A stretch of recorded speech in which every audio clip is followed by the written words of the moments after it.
Hi Mark, I'm Peggy. My student number is L0441028, and I'm a freshman in NCUE. Manal al Sharif, a swarthy woman who dared to drive. Allow me to start this talk with a question to everyone. You know that all over the world, people fight for their freedom, fight for their rights. Some battle oppressive governments, some others battle oppressive societies. Which battle do you think is harder? Allow me to try to answer this question in a few coming minutes. Let me take you back 2 years ago in my life. It was the bedtime of my son Abudi. He was 5 at the time. After finishing his bedtime rituals, he looked at me and he asked a question. Mommy, are we bad people? I was shocked. Why do you say such things, Abudi? Earlier that day, I noticed some bruises on his face when he came from school. He wouldn't tell me what happened. He was ready to tell. Two boys hit me today in school. They told me, "We saw your mom on Facebook. You and your mom should be put in jail." I've never been afraid to tell a Buddhi anything. I've been always a proud woman of my achievements. But those questioning eyes of my son were my moment of truth, when it all came together. You see, I'm a swarthy woman who had been put in jail for driving a car in a country where women are not supposed to drive cars. Just for giving me his car keys, my own brother was detained twice, and he was harassed to the point he had to quit his job as a geologist, leave the country with his wife and 2-year-old son. My father has to sit in a Friday sermon listening to the Imam condemning women drivers and calling them prostitutes among tons of worshippers. Some of them are friends and family of my own father. I was faced with an organized defamation campaign in the local media combined with false rumors shared in family gatherings, in the streets, and in schools. It all hit me. It came into focus that those kids did not mean to be rude to my son. They were just influenced by the adults around them. And it wasn't about me, and it wasn't a punishment for taking a wheel and driving a few miles. It was a punishment for daring to challenge the society's rules. But my story goes beyond this moment of truth of mine. Allow me to give you a briefing about my story. It was May 2011, and I was complaining to a work colleague about a harassment I had faced trying to find a ride back home. Although I have a car and an international driver's license, as long as I've known, women in Saudi Arabia have been always complaining about the ban, but it's been 20 years since anyone tried to do anything about it, the whole generation ago. He broke the good news in my face. But there is no law banning you from driving.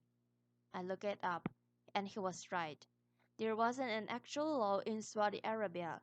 It was just a costume and traditions that are enshrined in rigid religious fatwas and imposed on women.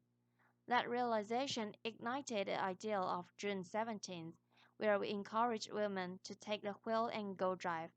It was a few weeks later we started receiving all these "man wolves will rape you if you go and drive." A courageous woman, her name is Najla Harlili. She's a Saudi woman in the city of Jeddah. She drove a car and she announced, but she didn't record a video. We needed proof. So I drove. I posted a video on YouTube, and to my surprise, it got hundreds of thousands of views the first day. What happened next? Of course, I started receiving threats to be killed, raped, just to stop the campaign. The Saudi authorities remained very quiet. That really creeped us out. I was in a campaign with other Saudi women and even men activists.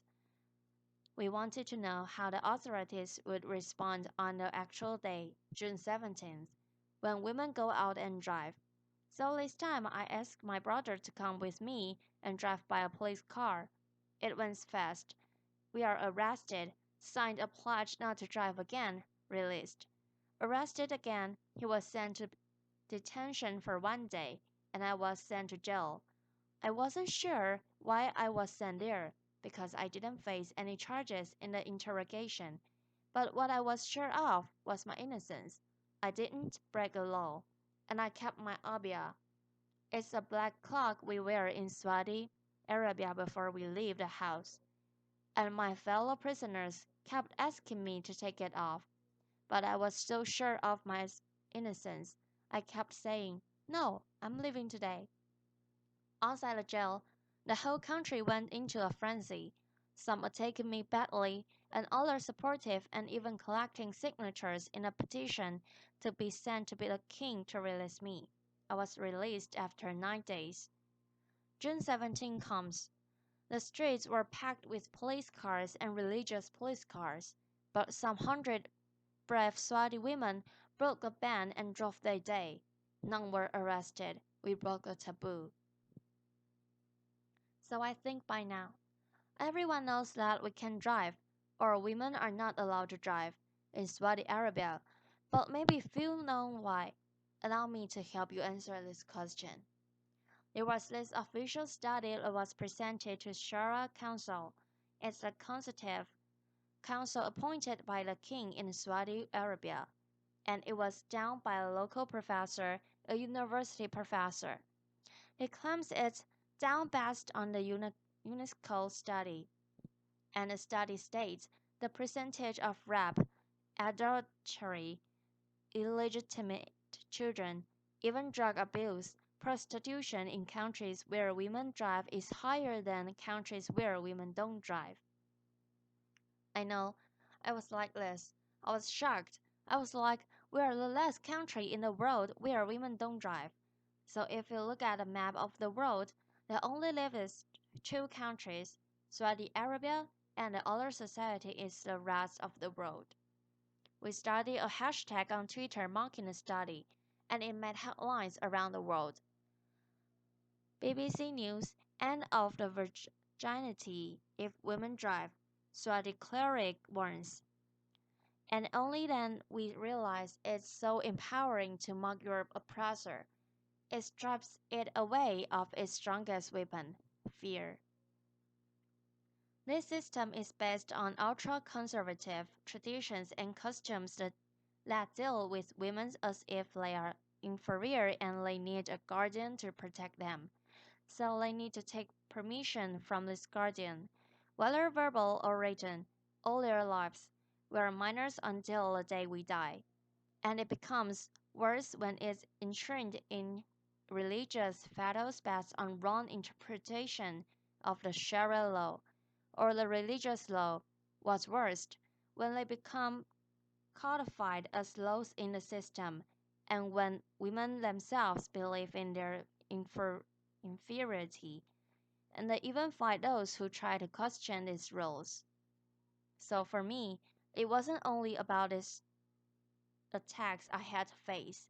It was about living two totally different perceptions of my personality, of my person. The villain back in my home country and the hero outside.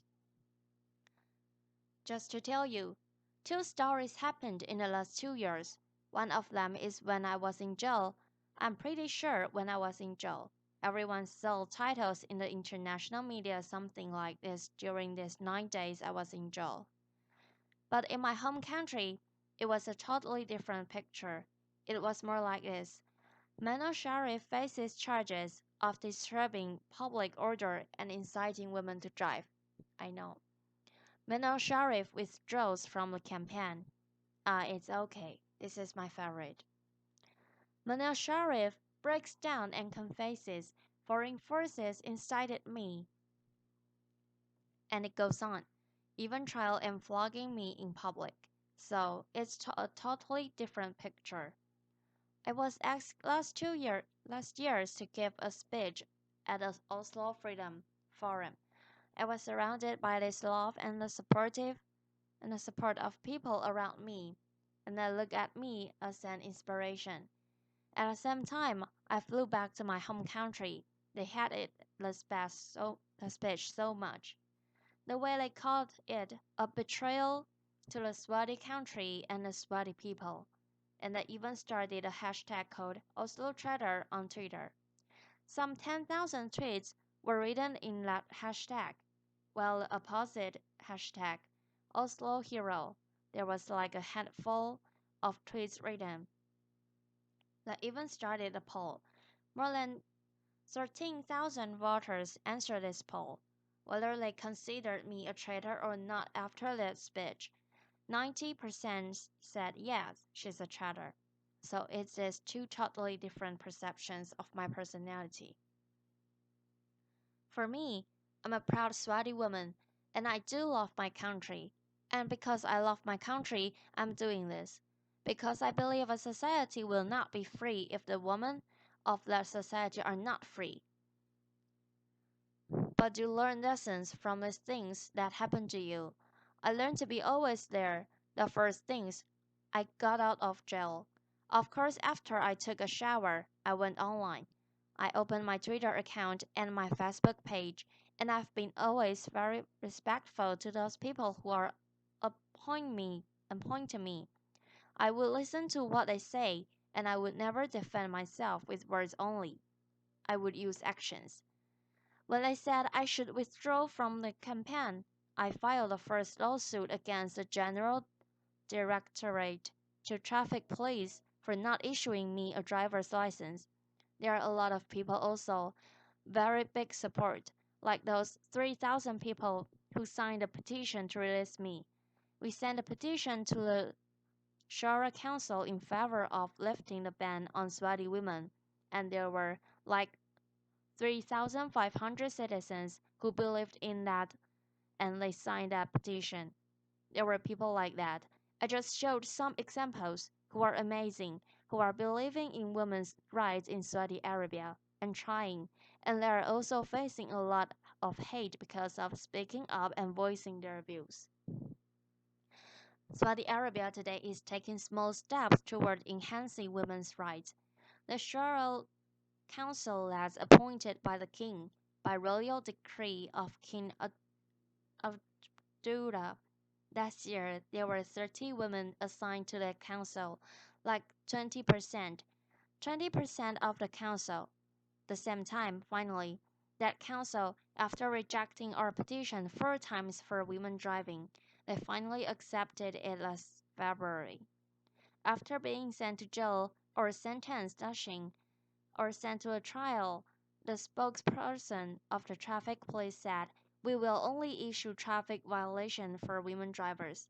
The Grand Mufti, who is the head of the religious establishment in Saudi Arabia, he said, "It's not recommended for women to drive. It is to be haram, forbidden by the previous Grand Mufti." So for me, it's not about only these small steps, it's about women themselves. A friend once asked me, she said, "So when do you think this women driving will happen?" I told her, "Only if women stop asking when and take action to make it now." So it's not only about a system, it's also about us women to drive our own life, I'd say. So I have no clue, really, how I became an activist. And I don't know how I became one now.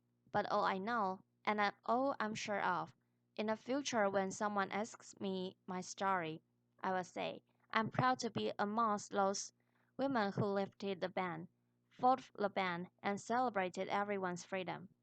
So the question I started my talk with, who do you think is more difficult to face? Oppressive governments or oppressive societies? I hope you find clues to answers that from my speech. Thank you, everyone.